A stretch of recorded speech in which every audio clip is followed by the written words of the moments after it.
thank you so much for everybody turning up, and I'm sure there'll be a few more people turn up. If you've had a problem with registering for us this morning, or you haven't been, well, actually you haven't, because you're already here. So I'm talking to people who aren't here, but what we can do is we'll find out if you hear of anybody who's had a problem this morning, then please let us know, and we'll work it out for the next one. So time-wise, this is going to be fun. And this is fun for me as well, because this is, I reckon in the last, because this is the end of my 4th week at home, working from home. And I reckon in the last 4 weeks, I've added it up and I have done just over 100 hours. And I'm fairly au fait with Zoom, Microsoft Teams, Skype for Business, in a personal Skype, and a thing called Blue Jeans, which I also know how to work, but I've been doing all one-to-ones, or I've had group meetings. So, but this is my actual first webinar, and we've had a couple of practices, but it's the fact that I have to work technology and talk. You see, talking, I can talk anywhere, but working technology and talking is a whole different ball game. So if you guys could just bear with me, this could be, you're going to go on a journey with me. I'm going to talk about journeys, but you're going to go on a journey with me this morning, because this is a rapid learning curve for me. So this time this morning, I want to spend talking about the situation that we're in. And I see it as a 3-stage thing. And this is how I'm thinking about it. Now, I can only talk about it from my point of view, but I do talk to lots and lots and lots of other people. So I'm talking about it from my view, but also from what I've heard from others. So I'm looking at it in 3 stages, and I'm going to give you the language that I'm going to use. First of all, I'm going to talk about the slump. Now, we are in the slump now. Time-wise, I don't know how far into it we are, and I don't know how long it's going to go on for, but following the slump will come what I'm going to call the recovery. So I have this analogy in my head. Those of you who know me well know that I like my analogies. And I have this analogy in my head that it's like World War II, and we're all in lockdown and we're in our bunkers. And actually we're quite safe in our bunkers at the moment, but we can hear the bombs being dropped afterwards, outside, sorry. And so the slump is when the bombs are being dropped. Now the recovery starts the day that we come out of those bunkers and we first see how much rubble is out there. And that's when we have to make an assessment of how much, what the clear up is going to be, how big a job it's going to be to clear up. But when we clear that up, we rebuild. And that is a really, really interesting phase. And I'm going to talk about that. And then when we've rebuilt, what we rebuild afterwards is not the same as what we had before. So what we rebuild afterwards is what I call the new world. So we've got a slump, we've got a recovery, and we've got a new world. Now, what we need to do, folks, is we need to, first of all, survive the slump. Okay, so that's number one. We're going to talk about that in a minute. Then we need to capitalize on that recovery, because recoveries are fantastic. They're fabulous. They're great. It's a great part of the journey, but we need to be ready for it, and we need to know it's coming. And then what we need to do, if we've done the first 2 correctly, we thrive, and we thrive in a new world that we can embrace and really enjoy. So I want to start doing webinars because some of you used to attend my symposiums, and hopefully I've got some new people here today who haven't attended the symposium. We'll find out in a minute. And I want to just establish a couple of rules for this webinar. And we've got 50 people in at the moment, which is great. I know you can't see each other, and I'd love to sort of tell you, but some of them are just telephone numbers, so I can't. So we've got 50. Hi to all of you. So first of all, I have switched off the chat option. I've switched that off because it really, really distracts me. I am one of those people that takes in all kinds of stimuli from outside. So if I see the chat going, I go, what's this? What's going on? What are they saying? And then I get distracted from what I'm supposed to be doing, which is talking to you. So that's off. Secondly, I've got everybody down as attendees, which means you appear to me as a long list of people. Now, we are going to do some interactive stuff. So I'm going to be asking you guys to actually participate, and I'm going to explain that in a minute. So be ready. Be ready. Now, I have power here. because what I can do is I can promote an attendee from being an attendee to being a panelist. And if I promote an attendee to being a panelist, everybody can see them, which is amazing. So I've just practiced on Marsha, and fortunately she was dressed brilliantly.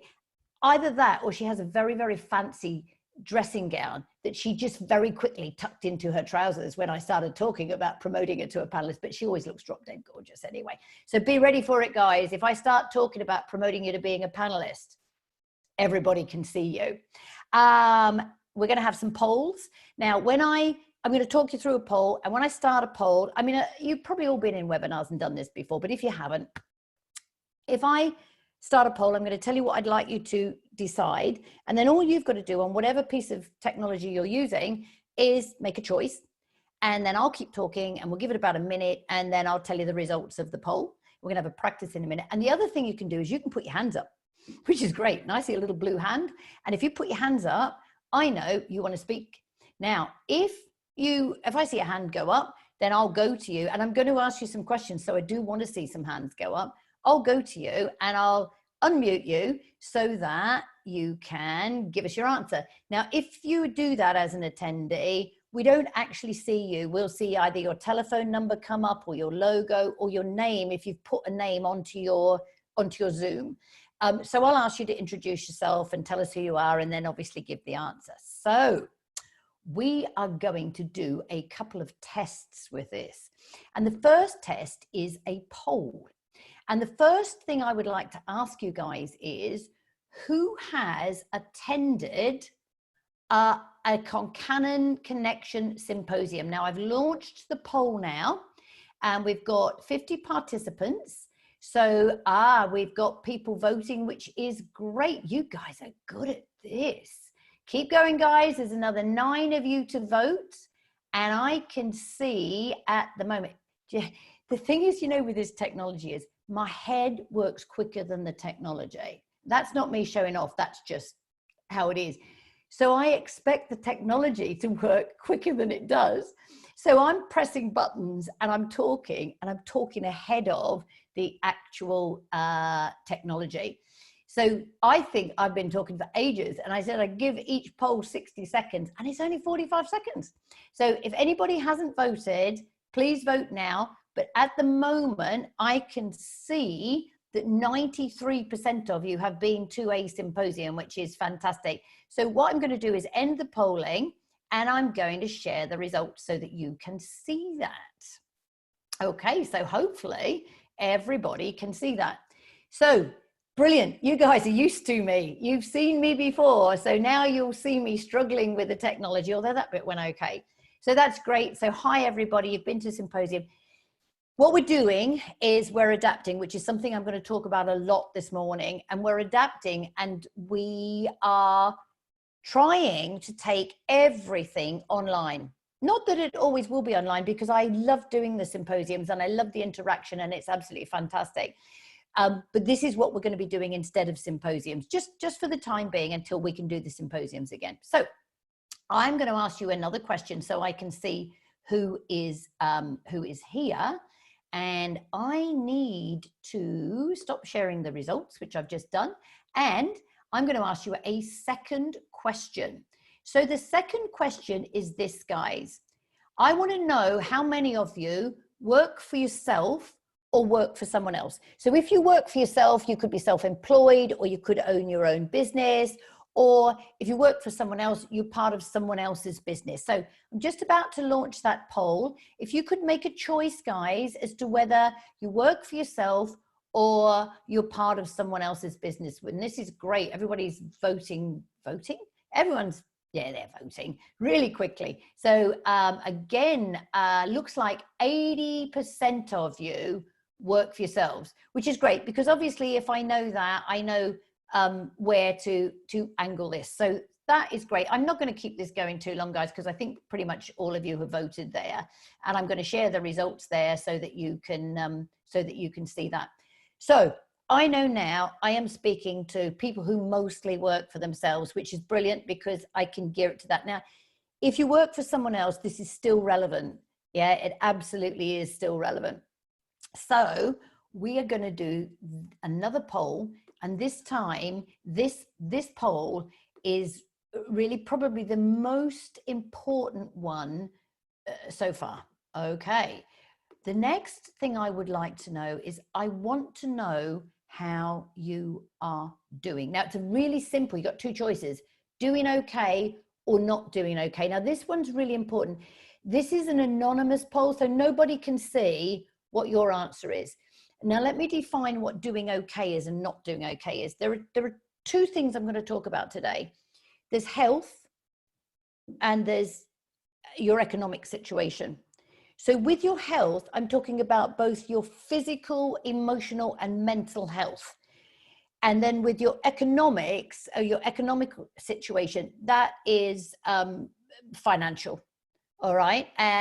So the two are intrinsically linked, because I would suspect that if you're not doing okay financially, that is going to impact your mental health. But if you're not doing okay in either of those situations or in both, press not doing okay. And if you're doing okay, that means, you know, you're feeling fairly in control of things. So I'm going to launch that one now. Hopefully everyone understands what I mean. So doing okay or not doing okay. This is going to be an interesting one. You guys are getting really, really good at this.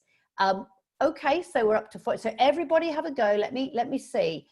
So we've got 73% of people are doing okay, which is good.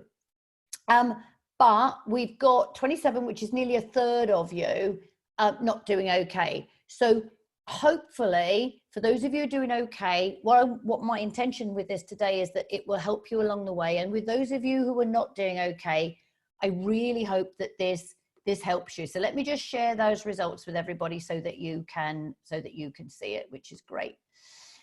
Thank you for doing that. Thank you for doing that. That's really good. What I'd like to do now is I'm going to just test the hands up element of this. So what I want you to do now is I want you to put your hands up if you are a member of Concannon Connection. Okay, so we have 1, 2, 3. Okay, this is the problem with this one.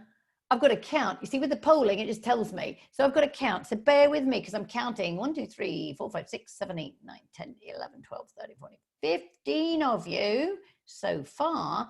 But then I've got to move things around here, guys. Okay, that's brilliant. So we have, out of the 50 attendees, I think we have about half of you are Concannon Connection members, which is brilliant. So thanks very much for that, guys. Right, now this time we're going to do another test.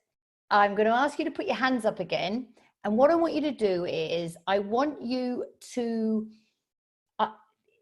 think of something that you've learned.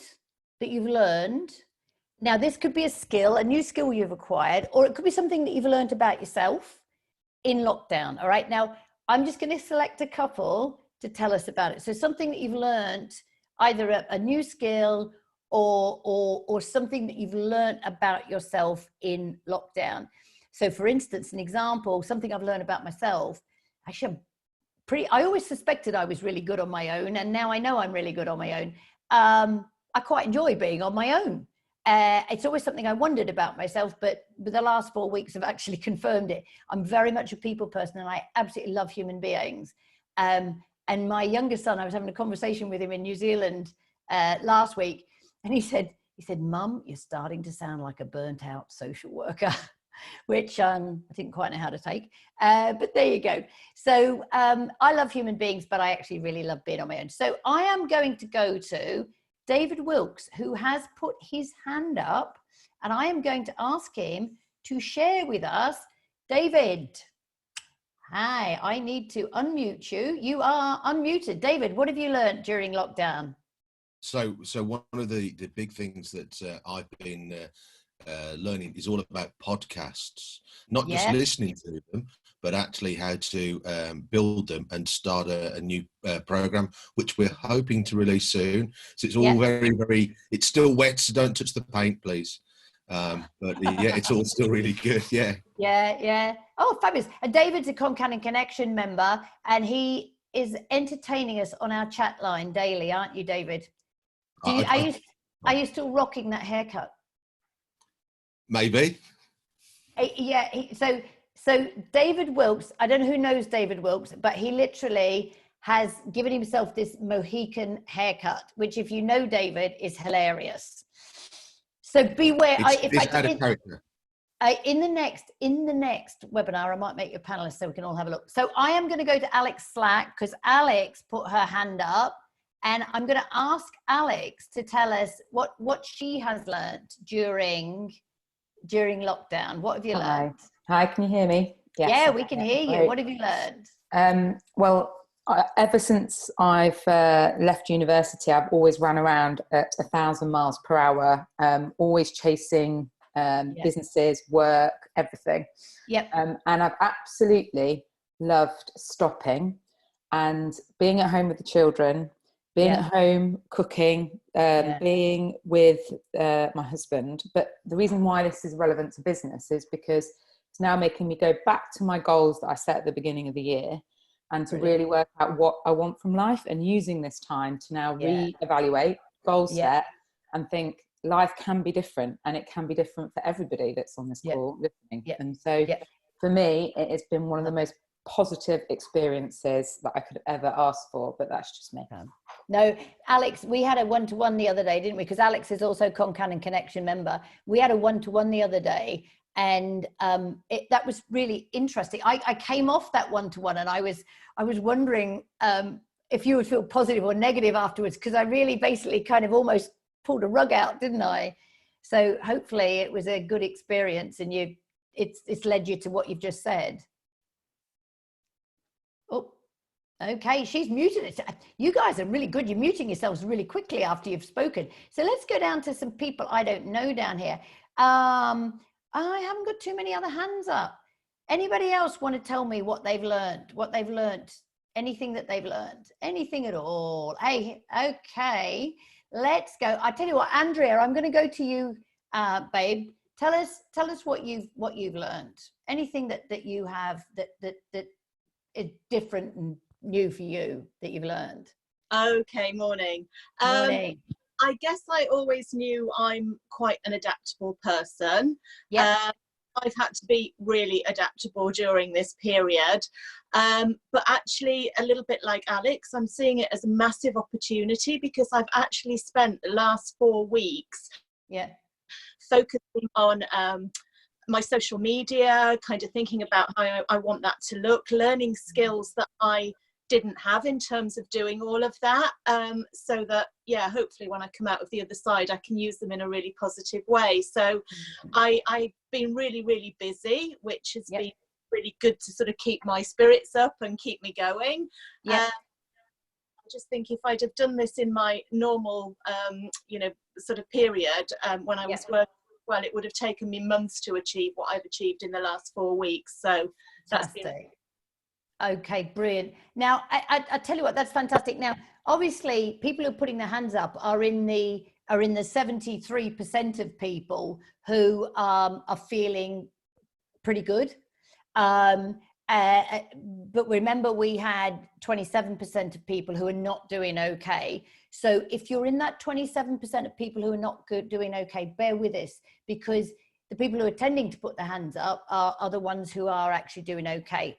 So look, that's fantastic. Now, I see my job in life as two things. Two things that I feel I'm quite good at. One is stimulating people. And when I say stimulating, I mean doing something with them that causes them to take actions. Alex, that's what we were referring to in that one-to-one we had the other day. And the other one is to inspire. And if you put the two things together and you get stimulation and inspiration, I spend my entire time trying to do that with people so that they can move in a direction that is positive for them. Excuse me doing this, guys. I don't normally do this in glasses, so I've got to do it so I can see you guys. So that's what I want to try and do in the next half an hour, is I want to try and provide some stimulation and some inspiration for you. Okay, so one phrase that I have heard loads of in the last 4 weeks, in fact, I'm still hearing it, and the phrase is, when we get back to normal. Okay? Put your hands up if you have said that yourself or heard someone else say it. Just put your hands up if you've heard someone say, when we get back to normal. And I'm just having a look down here. Yep, I think pretty much everybody. Yeah. Oh, hang on. Yeah, we've got 31 of you have heard someone say that. Whoa, 33, it's going up as I talk. When we get back to normal. So yeah, it's got about 90% of you have heard the phrase. People are saying it all the time. When we get back to normal, when we get back to normal. Now, there's a problem with this, and that's where I want to start. So those of you who know me well, and 90% of you have been to the symposium, so you'll know me. I get really philosophical. That was the degree I did at university, and you know, it's just something I love to do. I philosophize about everything.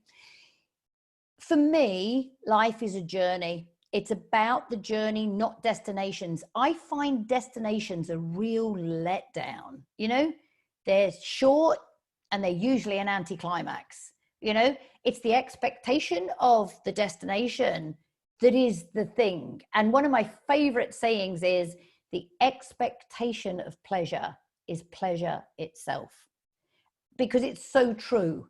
So I don't like destinations. I don't like arriving at destinations.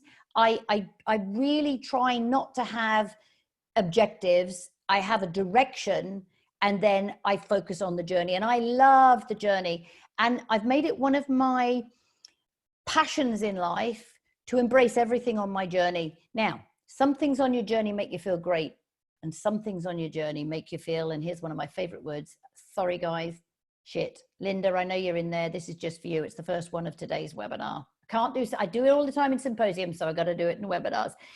So some parts of the journey are amazing, and some parts of the journey are just absolutely shit. For me, it is about the balance. You know, if you've got that much that's amazing and that much that's shit, that's a good balance, because that little bit there makes that bit there so much better. But if it's the other way around and you got that much and that much, that's not so good. And that's where really we have to take a lot of actions to try and change that. So I'm a philosopher, Friedrich Nietzsche. Yeah, you will have all heard this phrase, what does not kill me makes me stronger. Put your hands up if you've heard that phrase. Everybody, put your hands up if you've heard, or a phrase similar to that. What does not kill me makes me stronger. Not whether you agree with it or not, just whether you have heard it. Brilliant. Again, it's about 40 out of 50 of you have actually heard that phrase. Now, is that phrase true? Put your hands up if you think that which does not kill you makes you stronger. And I'm not saying whether I agree with it. I just want to know whether you agree with it. That which does not kill you makes you stronger. Okay, so we've got less hands up there. All right, we've got about half the people. All right, okay, we've got about half the people. I actually think, guys, that it is possible that something can weaken you. I don't think that everything that happens to you necessarily makes you stronger. It only makes you stronger if you use it to make you stronger. So I hope that makes sense to everybody. It makes you stronger if you use it to make you stronger. So let's get back to that phrase, when we get back to normal.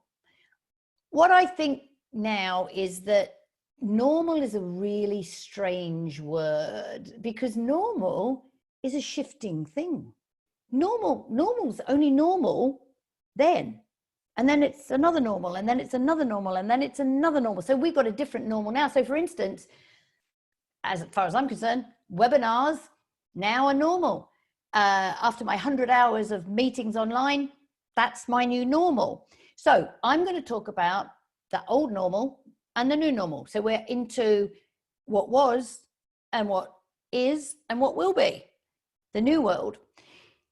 And adjusting to this thing, adjusting is what we do when we transition between different normals. So there are two things that need to happen here. First of all, adjusting to change happens in two parts. It's about loss and it's about gain. So what we've got is we've got loss here. And those of you who are not feeling okay will be experiencing that loss in some way. And some of us who are feeling okay, we've probably got that feeling to come, or we've already had it, but we're all going to bounce around between feeling okay and not feeling okay. And that's because what we have to do is we have to get to a point where we accept what we lost, because we're not going back to that old normal. It's not. It's going to be different. It might be similar, I don't know. Or it might be very different, I don't know. But if you've lost some things, so for instance, if your business, if you've lost revenue, which I suspect, in fact, I'm going to ask, let's do another hands up. Who has lost revenue through coronavirus? Put your hands up. Who's lost revenue? Okay, we've got 30 out of 50.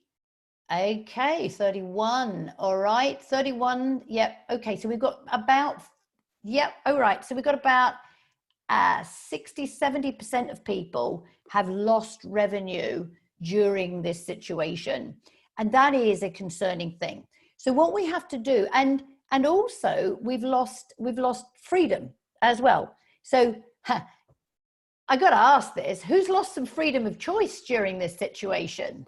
Who's lost some freedom of choice during this situation? Hands up. Who's lost some freedom of choice? It's got to be all of you, otherwise you were living like a hermit before. Yay. Okay. Yeah. That numbers are going up there. We've got pretty much everybody has lost some freedom of choice. Absolutely get it. So let me move forward with this. So we've got an old normal, we've got a new normal. And the first thing we've got to do is get past the loss of the old normal. Now that requires us going into we grieve for the things that we've lost, because some of the things that we've lost, we didn't want to lose. Now, Alex was talking earlier on about some of the things that she's lost that she wanted to lose. And I've lost some things. I'm with Alex. Whoa, I tell you what, I've been in a car 3 times, and that was just to get food in the last 4 weeks. I'll be happy if I never have to get in a car ever again, because I love not having to whiz around the place and be in that car. So what I want to talk to you guys about this morning is how you influence your new normal, how we get to that point of that new normal. Now, we've got several challenges, guys. There are so many unknown variables at the moment, so many things that could cause us worry and anxiety. So let's go with the health side of things first. So we are in a pandemic. Now, I'm not even going to ask you to put your hands up, because there's no one here that's been in a pandemic before. There's no one in our list of attendees that has been in a pandemic before. And if you say you have, well, I think that's an imaginary dystopian thing that you've experienced in some kind of fantasy world.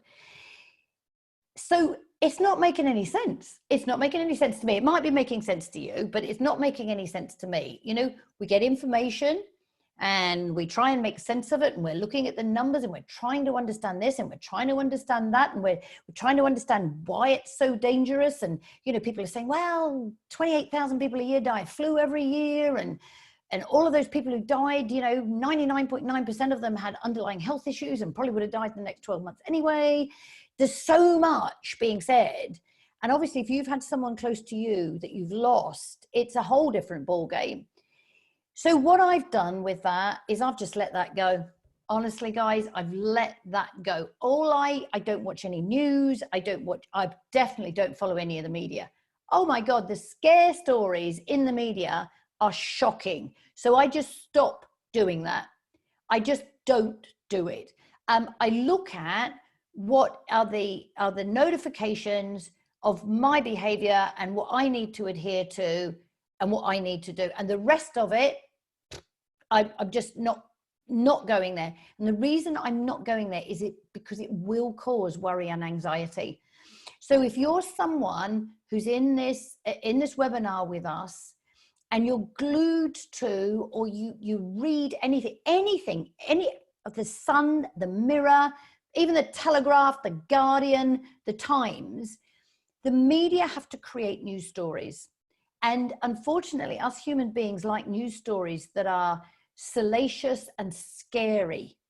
So it's got to the point now, some of the stuff that you read is absolutely ridiculous, but all of it is designed to make you feel the negative side of things rather than the positive side of things. So I don't bother reading any of it. Why do I need to know? All I need to know is what's going to keep me and my family and my friends healthy. And I'm going with it. If I stay in my house and I have very little contact, then I'm not going to hurt anybody, and hopefully I'm going to stay healthy. So that's all I'm staying with, and I'm doing that to protect my mental health during this situation that none of us have been through before. And this has caused me to think about Maslow's hierarchy of needs. So put your hands up, guys, if you understand Maslow's hierarchy of needs. Let's see those hands, and then I'll know whether I need to explain it or not. Okie dokie. So we've got a good portion of you actually do understand that. So very, thanks guys. Very, very simply, with Maslow's hierarchy of needs, Maslow's a sociologist from, you know, way back, but it's still, I like his hierarchy of motivation. So Maslow said that a human being is motivated on one of 5 levels. You can kind of imagine them as being steps.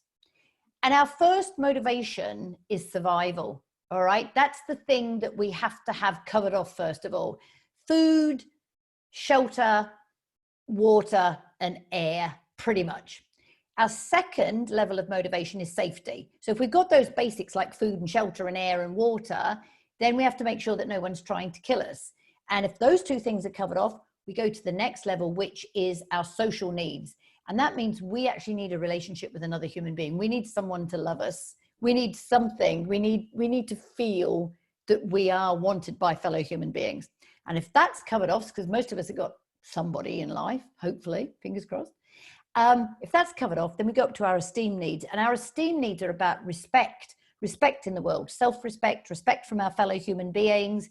And that's where we start to think about, you know, the type of house that we live in, the type of job that we have, how much wealth we've amassed in life, the status level that we have. And that, I think, pretty much is the level that most of us would be at. And if you've got all of those ticked off, you get to be a Bill Gates or something like that. You get to what I call the give back phase. I hate that, actually. I've got to the point where I want to give back. Generally, people say that when they're absolutely filthy rich, which is kind of interesting because I think we should all be giving all of the time anyway. What have they been doing if they haven't been giving all that time? Anyway, that's another thing. Get to the top. Self-actualization is about you manifesting all that you can be as a human being. So most of us are aiming to try and get to those 2 top steps. Now, what does a pandemic do? It takes us right down to that bottom step. It takes us all the way down to survival. Now, do you know something? I've enjoyed the experience, because remember what I said at the beginning, I love the journey. It's all about the journey. Now, it's easy for me to enjoy it because I'm living in a nice house and I'm okay, I'm surviving. Yeah, I've lost revenue like pretty much 90% of you have. My business has been affected, so I have been affected. And also, I don't know what's going to happen. So I still have the same potential for anxiety. But because I love journeys, and this is such an interesting thing, and because my first step and my second step are actually okay, it allows me to look at what is the positive. So Alex pretty much hit the nail on the head for me as well. Alex Slack did. These are the things that I have gained. And I want you, as I say each one, I'm going to ask you to put your hands up. So the simplicity of everything now, everything's been made really simple. I've got reduced choices. Put your hands up if you're enjoying the simplicity and the reduced choices. Let's have a look and see how many of you are enjoying that. Whoa, okay. Lots of people. Wow, about at least 60% of you are enjoying the simplicity of it. Okay, that's great. And the reduced choice. I'm enjoying that because I had too much choice before. I'm the kind of person, I hate going into massive, great big shops because I get shop blind. There's too much choice for me. I like simple choices because I'm a simple person. But I do understand you might be somebody who likes the stimulation of lots of choices, in which case this situation is difficult for you. I like not having to rush around. Honestly, I naturally do everything at 100 miles an hour. That's my natural personality. Put your hands up if you're enjoying not rushing around. I am loving it. I'm loving being able to pace myself, although I am incredibly busy, but because I'm not having to move around, excellent. Same number of people, about 60% of you guys. That's great. What else am I? Oh, now here's a biggie.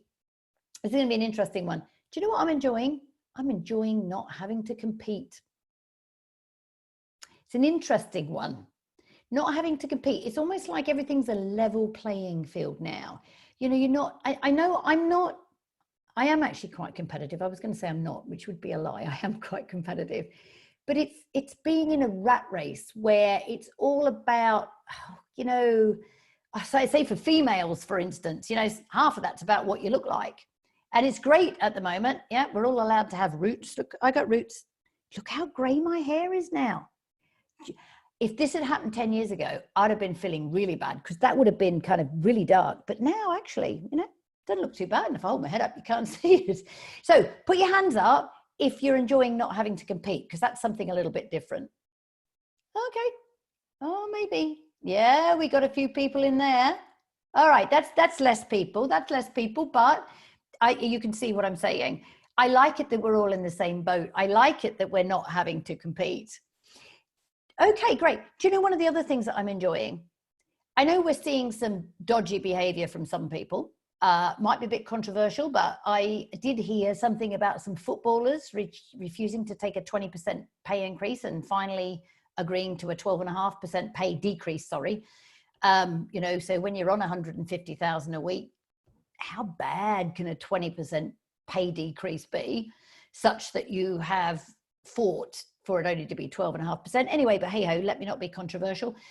But apart from that, I have seen some amazing sides to human beings, some amazing behavior from human beings. Put your hands up if you've seen some really great human behavior in the last 4 or 6 weeks. I mean, I've witnessed some, and I just, you know, it really warms my heart because I think if push comes to shove, you know, we're okay. There's only a few of us that are not okay, but we're okay. So that's great. Thanks, guys. Pretty much all of you have seen some fantastic behavior. And the last thing that I'm enjoying, and this is going to sound weird coming from me, I am really thoroughly enjoying family time. Now, the reason it's going to sound weird is because I'm in my house with my dog and my cat. And what's really fortunate is the dog's asleep and has stayed asleep and the cat's asleep. Normally, when I'm trying to do this, the buggers are all over me, but they've stayed out of the way. But I have had increased family time via Skype because my kids and my grandkids are in New Zealand and my dad's in the Isle of Man. We're all scattered all over the world, my family, but I've had more time with them and I don't know why that is, but I have. So put your hands up if you've enjoyed having more family time. Actually, I also realize that some of you are probably not enjoying having more family time. So that's okay. I'm not going to ask that question though, because I do understand. I remember back years ago, you know, 25 years ago, I'd been in my house all this time with my kids, but that's about half of you. So that's all cool. Great. So as far as I'm concerned, I'm looking for the positives in this because it's part of my journey. So with our health, which is the one area that is a concern, I think we need to do the right thing. We need to take advice and we need to do the right thing. Do what we're told basically and just hope for the best and hope that it's the right thing. And we don't know how that's going to work out. So as long as we're doing the right thing, we've got to hope that that works out okay. Now, let me move on to our economic situation because that we need to do the best thing. So we've got to survive on the health front and we've got to flourish on the economic front. And as most of you work for yourselves, this is the bit that I really wanted to bring home today in this webinar. And the thing that I want to talk about is what I call your offering. Okay, your offering. Why do I call it an offering?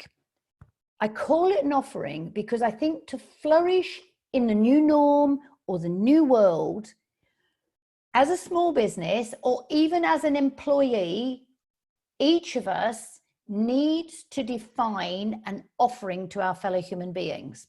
I don't know what the economic circumstances are going to be.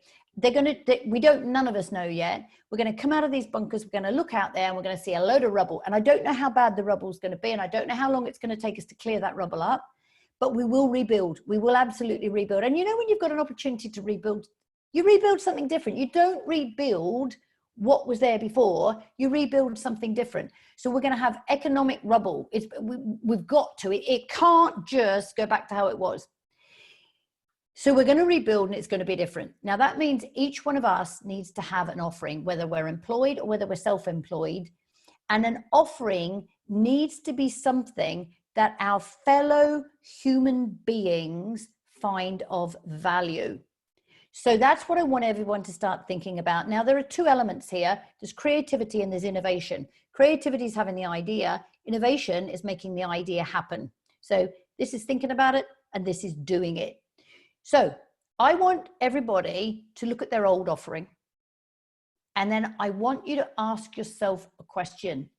Is what I did 2 months ago going to be relevant to my fellow human beings in 2 months' time? Is it going to be something that they're going to value? Now, we were all having a chat before everybody signed in, and a couple of us were talking about how we're spending so little money. Yeah. So for instance, if you make expensive cars, is that going to be relevant? Is what you're doing, or what you did do, sorry, is it going to be relevant to the new world? And that's the thing that you need to be doing now, is defining that relevance. And if you need help with that, that's fine. Everybody's here to help. We're all here to help each other. I'm minded of Charles Darwin quote about, it's not the strongest or the most intelligent who survive. It is the most adaptable to change. Because I'm a hurry up and I do everything quickly, that condenses down to adapt or die to me. Now in business, honestly, it's never more true than in business. And it's you guys, a lot of you now, we're all having to try and adapt our business to being able to deliver online. Can I have a show of hands? Who's adapted their business to being able to deliver online? Just show me your hands who's adapted to being able to deliver online. I've adapted my whole business so the whole thing can be done remotely. Okay, so that's about half of you, just over half of you have adapted to being able to deliver online. Now, if lockdown was going to be 2 years, I mean, it's not going to be 2 years, but if it was going to be 2 years, that's exactly what all of us would be having to do. So I want us all to get ahead of the curve, and I want us to think, okay, I need an offering. If I'm an employee and I've lost my job, I need an offering. Yep, I need to adapt, and I need an offering. If I'm self-employed or I have my own business, I've got to look at my current offering, and I've got to think, what is the relevance? What is the relevance in the new world? I've got to try and anticipate what that new world is going to look like. What are people going to want? What can I give them? Now, for some of you, that might mean a 180 in terms of what you do, but that's okay, because we're all here to help. So put your hands up if you have radically already reviewed your offering to adapt it to what you think the new world is going to be. Put your hands up if you've done that. Okay, so Pete Copeland, you have put your hands up. You were the first person that I could see to put your hands up. Pete, hopefully I have unmuted you. And could you tell us, oh no, I haven't unmuted you because you have moved. No, I have. Pete, tell us how you have adapted your offering. So I, alongside my property business, have been working in the events industry for the last 20 years. Oh, wow. So obviously that was a bit of a shock in the middle of March when my diary suddenly emptied for the rest of the year, pretty much now. It's just progressing on and on. And I commented, I was involved in the project management, but before that, I was actually working as a sound engineer. Oh, okay. And I still am doing that, but now I've adapted what I'm offering in terms of podcast production. Wow, brilliant. Because there's a lot of people that want to do the interview and they want to generate, the podcast content, but they're not interested in or don't know how to edit it so it's professional. That's something I've been doing for years. So fabulous. I can just adapt it to podcasts. Oh, I tell you what, that's brilliant. I love it. Thanks, Pete. That's great. Lindsey Atterbury, who is a Concannon Connection member. Lindsey, tell us how you've adapted. So I'm quite a traditional lawyer, and everything has always been dealt with face-to-face with clients. So I've had to adapt very quickly. And the latest offering really moving forwards will be a probate guide, like a spiritual guide to help people through probate and that process, to be delivered completely online through the website, but also then with email and telephone video support should they need that. That's marvelous. That's great. Brilliant, Lindsey. And Ken. Oh, this should be an interesting one. I know lots of you will know Ken. Ken's also a Concannon Connection member. Ken, tell us, how have you adapted? So basically, most of your audience will know we are commercial debt recovery specialists, which can be quite harsh in terms of how we chase those overdue clients. Yep. Now, in today's climate, people don't want to be doing that at the moment. They want to keep the relationships going with their clients. So we've created a new online service, which is a very friendly reminder to clients of what they want to do and offers them payment plans. Right. So it's a really client-based system. Yeah. It's absolutely free to use, and they log on, and basically the registration £1 fee goes to the NHS. So we're also donating anything from our debt collection side as well. 10% fees now to the NHS as well. So both sides, helps both sides. Because one of the things that I found, if you're in business for yourself, you do your budgets, don't you? And we've reforecast and we're looking, because you've got to do that to see whether you're going to survive. And I've done mine and I thought, great, yep, fantastic. And because I invoice everything on the first of the month, and I've invoiced out and I thought, great. And you've got an amount of money and you've got your costs and you think, yep, that should cover that. But you've got to get paid, haven't you? You have indeed. That's the thing. Yeah, you've got to get people to pay you. So you're the person who helps get paid, but it's a client-friendly approach rather than... It's very much a stepping stone to the full service. Okay. And it's gone really well. Brilliant. Okay, cool. I'm going to take a few more. So Karen Wilbourn, I see you've put your hands up. So Karen, tell us how you have adapted. I'm hoping I have unmuted you there. Can you hear me? Yeah, we can hear you. Tell us how you've adapted. Hi. Well, it's a bit strange, really, how it's come about. Obviously, I'm in social media and I design Shopify websites. But I know a lot of people from business over the years, and over the past couple of weeks or month, people that have been having business ideas or wanting to get something off the ground have now all decided they're all going to do it now. So I've been giving all sorts of small business advice, helping them with their branding, kind of getting them to sit down and say, this is where we're going to start. But they're literally people that I've been speaking to for about 3 years. And it's all come from nowhere. Fabulous. So it's working well. Completely different to everything else. Sounds great. But it's a long process, you know. It's not like but that sounds great. Thank you. That's good. That's great. So these people who have, and I'd love to take all of you, put your hands up, but we're a bit limited in time. We are going to run slightly over, guys. So I hope everybody's okay with that. So guys, and we'll be running more of these. So everyone's going to get a chance to speak at some point. So the people who are already adapting, and these are the stories that I want us to put forward. I have adapted my business now to take it completely online.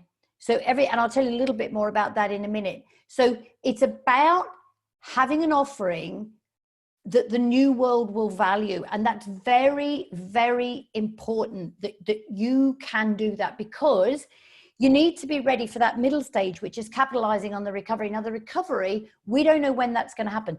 That recovery could be soon. It's going to be sometime in the next 6 months, but you need to be in the starting blocks ready to come out. Those of you who know me and know my business, one of my businesses relates very much to manufacturing. And this is the element of my business that actually I'm so grateful for at the moment. And it's really interesting because I've got a thing called RPO, which stands for Raising Performance in Operations. And it's a separate website. Some of you, anyone who's connected to manufacturing can go and have a look at it. It's rpo-manufacturing.com. Go and have a look at it. And I do this in Europe, I do it in the UK, and I do this over in North America as well. And interestingly, I have worked hard on this for 10 years. Anita Baldwin came out with a great saying, reminded me the other day, and she said, yep, 10 years to have an overnight success, Cherie, which was interesting. And the reason I mention RPO is because I have potential new business with RPO. I find out in a couple of weeks' time, and Andy Neal, I know you're in our audience there, and Andy works with me on RPO. We have an opportunity in Minnesota in North America, which is looking really, really exciting. And we get a yes, or we get a yes, there you go, to tell where I'm thinking. We get a yes in a couple of weeks' time. Now, the point I want to make with that is that I've been working on it for 10 years. Because I've got this new opportunity, I've completely quickly, with the help of Andy, totally adapted it so the whole thing can be delivered remotely. All right, so I can still get it. It's a big ticket item in terms of fees, but I can still get it. Fingers crossed, in the next webinar, I'll let you know whether I got it or not. But what is interesting about that is how quickly I've been able to adapt it. And also what's interesting is there is new business around, because what I've done is I've adapted it to be absolutely relevant to the new world. Manufacturing needs to keep going, and we need employees at a shop floor level who are efficient and engaged and motivated and working well, and manufacturers need to keep their costs absolutely nailed down. And this RPO thing that I've got does that. And so Andy and I have worked and quickly turned that around. So I'm actually also feeling okay because I've got potential new business. But here's the thing. We are about to have our 5th meeting to try and secure this. Every single one of those meetings has been online. We've never met the people, never met them before, and they don't switch their cameras on. We use Skype for business and they don't switch the cameras on. So all we've had is voice contact and a bit of email contact. And so it can be done. You can get new business without seeing people face to face. There is business out there, guys. There's business out there for all of us, but we need to have an offering that people want. There's still money out there. People still will invest in something, but they're going to be very, very choosy, very, very discerning. You just need to make sure you've got something they want. So if you want to help doing this, this is what Concannon Connection is all about, guys. Concannon Connection is for small businesses, self-employed people, or employed people. It doesn't really matter, but it is about us all helping each other. Now, we're founded on a foundation of this word I love to say, reciprocity. And reciprocity is about us helping and supporting each other. And the thing that we're doing at the moment is this that I've been talking about. It's about reviewing our offering, and it's about making sure that our offering is absolutely wanted in the new world. Then it's about getting the price points right for our offering. And then it is about looking for the market. And what we do, because there's about 50 of us in Concannon Connection now, what we're all about is giving each other business. So we're about learning about all the fellow members and giving each other business and supporting each other, particularly emotionally. So if you're not feeling okay, come and join us, guys. Come and join us. It's actually free to join at the moment. I've reduced the long-term membership fees, but also there are no fees at the moment. So you can come and join us and you can get started on this. So if you want to join us, sign up now. Go to concannonconnection.com and you'll see how to join up, or contact Marsha Quayle and she'll tell you. Right, we're going to finish in a minute, but I've got a couple of other polls that I just want to do very, very quickly. First poll I'd like to ask you guys is, would you like a follow-up webinar? Okay, so would you like, let me get that polling out of the way and let me get the right question up. Would you like a follow-up webinar? This is a yes or no. I've launched it now. Can you let me know whether you would like a follow-up webinar? Okay, that is looking great. Thank you very much, everybody. That is marvelous. Let me share those results. Now, I've got one more question for you guys, and that is when you want the follow-up webinar. So I'm going to stop sharing those results. This is where I get talking and I forget the technology. Now, I'm going to launch this one. I'd like to know whether you want it in 1, 2, 3, or 4 weeks. This one's really important for us, guys. Would you like it in 1 week, 2 weeks, 3 weeks, or 4 weeks? And what we'll do is we'll take this and we'll know when to launch the next one. So that looks like around 2 weeks is looking like the favorite, but Marsha and I will take that one under advisement. Sharing all the results with you guys on this so that you can see it. We'll take that one under advisement and we'll let that one out there. Last thing, guys, because you've been fantastic. It's my first one I've done of these, so hopefully it's been okay. Follow us. We're on Facebook, we're on LinkedIn, we're on Twitter. We've got the website. Oh, and guys, I've got a YouTube channel. I don't know how many of you see my little videos I've been doing daily. Those videos are great. They're great for me. I don't know whether they're great for you, but they're great for me because they wake me up at 7 a.m. in the morning and I have to put everything on to make that little video. And I enjoy doing it because it makes me think, and it makes me think about, it makes me think about what I think I'm thinking, but it makes me think about what other people want. And the reason I do those little videos is I'm doing it just in case someone sees it. And if it's one person who sees that video and listens to it and it takes them from feeling not okay to feeling okay, it was worth me doing. So that's why I'm doing those, guys. But yeah, I've started a YouTube channel. I'll be putting all sorts of things on that YouTube channel. So yes, subscribe to that if you want to. Follow us on everything. If you're in manufacturing, follow me on RPO, LinkedIn, Facebook, Twitter, website, you name it. Last thing, very last thing, because I've run over, but we were a little bit late starting. Go to the website.